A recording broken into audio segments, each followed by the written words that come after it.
berpikir komputasional. Ya, pasti.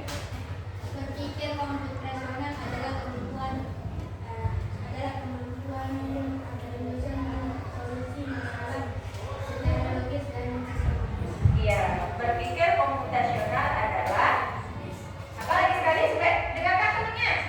Apa? Berpikir komputasional adalah kemampuan menyusun solusi dan masalah secara logis dan sistematis. Ya, kemampuan menyelesaikan suatu permasalahan secara logis dan sistematis. Bagus sekali ya. Nah, ada yang masih ingat ada berapa prinsip-prinsip berpikir komputasional? Ada yang masih ingat? Ada berapa? Ada apa? Berapa? Ada empat. Yang pertama adalah dekomposisi. Yang lain apa? Yang kedua? Pengenalan pola. Ada apa lagi yang ketiga? Abstraksi. Yang keempat? Berpikir algoritma. Ya. Nah, yang ingat ya. Jadi prinsip berpikir komputasional itu ada empat. Yang pertama dekomposisi. Yang kedua pengenalan pola. Yang ketiga abstraksi. Dan yang keempat berpikir algoritma. Nah, ada yang masih ingat apa itu dekomposisi? Apa itu dekomposisi? Apa dekomposisi? Dekomposisi adalah memecahkan masalah menjadi bagian-bagian kecil atau lebih mudah. Iya. Dekomposisi adalah pemecahan masalah secara rinci dan menjadi lebih kecil sehingga dapat memudahkan kita dalam menyelesaikan suatu masalah. Misalnya kita mau mengadakan suatu pesta ulang tahun. Nah, bagaimana caranya supaya acara kita itu sukses? Maka kita harus mencari permasalahan dengan memilahnya menjadi bagian-bagian yang kecil, ya, menjadi bagian-bagian yang kecil. Misalnya menentukan tema apa yang akan kita gunakan, kemudian mulai dari jumlah tamunya, apa saja yang akan dikonsumsi, yang akan kita konsumsi, ya. Nah, kemudian apa tadi prinsip yang kedua? Pengenalan pola. Ada yang ingat pengenalan pola? Apa pengenalan pola?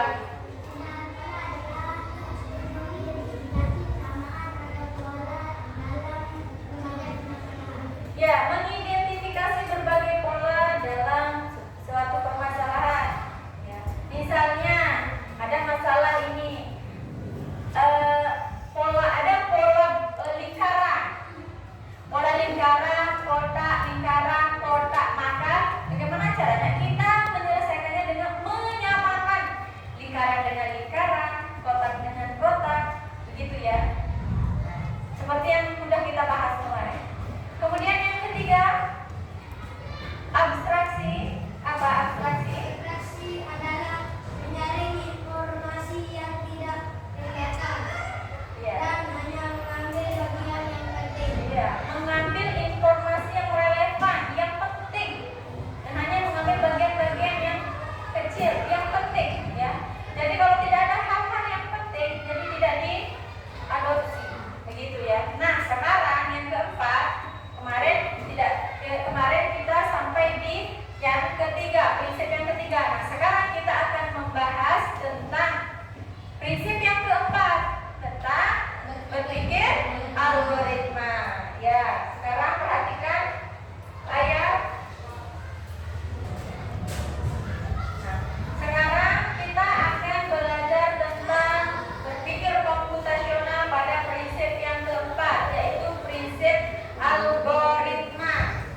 kita masukkan minyak. Kemudian yang ketiga, setelah minyak matang baru kita tambahkan bumbu. Setelah bumbunya baru kita aduk rata supaya bumbu dengan mie dan airnya tercampur dengan rata.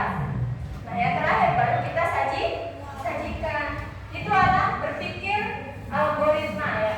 Bagaimana kita menyusun langkah-langkah dalam menyelesaikan suatu masalah. Ya, contohnya ini membuat mie, contohnya adalah suatu masalah. Bagaimana ya caranya saya harus memasak mie ini? Apakah saya harus membuka bumbunya dulu atau saya harus memasaknya dengan air dingin? Nah, begitu ya. Kemudian selanjutnya, nah, jadi mengapa berpikir algoritma itu penting? Karena komputer dan robot hanya bisa mengikuti perintah, ya, perintah yang jelas dan berurutan. Jadi robot atau komputer yang kita gunakan, ini seperti guru menggunakan laptop, kalau tidak diklik dan tidak diperintah oleh guru, dia tidak bisa berjalan sendiri. Beda dengan manusia, beda.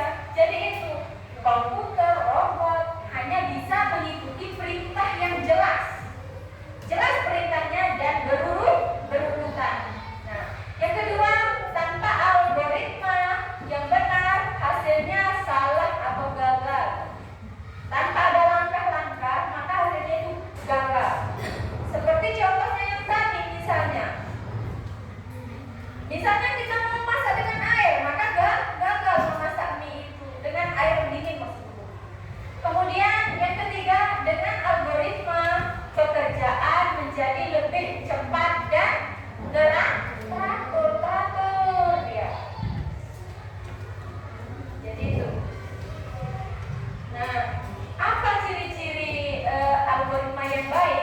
Yang pertama, urutan atau langkah-langkahnya jelas dari awal sampai akhir. Jadi urut. Jadi ciri-ciri yang pertama urut. Nah, langkah-langkahnya jelas dari awal sampai akhir, dia jelas. Kemudian efisien, tidak terlalu panjang, cukup langsung ke tujuan. Kemudian tepat, tidak membingungkan, jadi tidak acak-acakan. Ya, kalian misalnya sekarang mau sikat gigi. Apa sikatnya? Apa kita sikat dulu baru kita taruh odol? Atau kita taruh odol dulu baru kita sikat gigi? Taruh odol dulu. Masa iya kita pakai sikatnya dulu baru nanti kalau udah selesai sikat baru taruhkan odol? Kan itu tidak, urutannya salah. Nah, sekarang dapat diulang, bisa digunakan untuk permasalahan yang mirip. Jadi itu berpikir algoritma.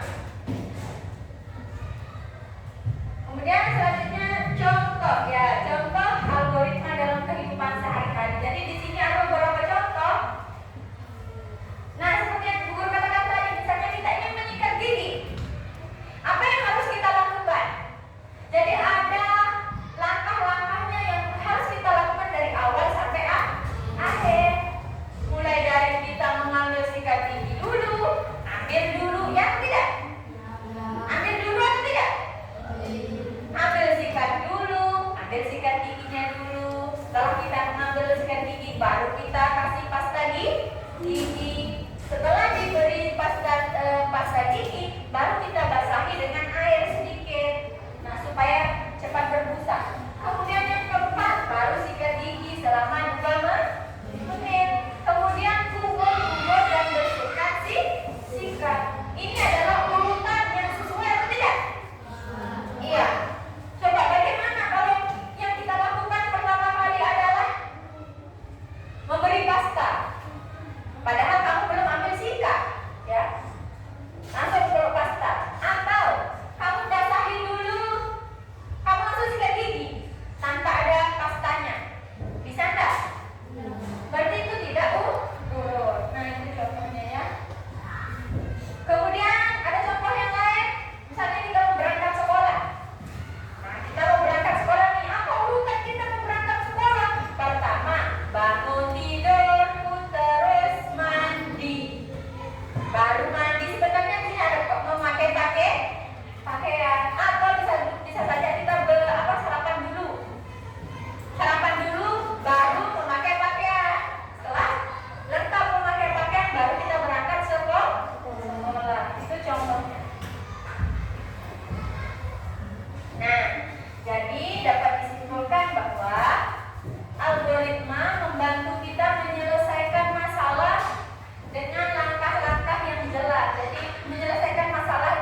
Buat dengan singkat saja ya. Bagaimana langkah-langkah membuat layang-layang? Apa yang harus kalian persiapkan dulu? Apa dulu? Terus apa? Ayo sekarang langsung dikerjakan. Guru kasih waktu 5 menit dari sekarang. 5 menit atau 10 menit ya, sampai 10 menit.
bukan.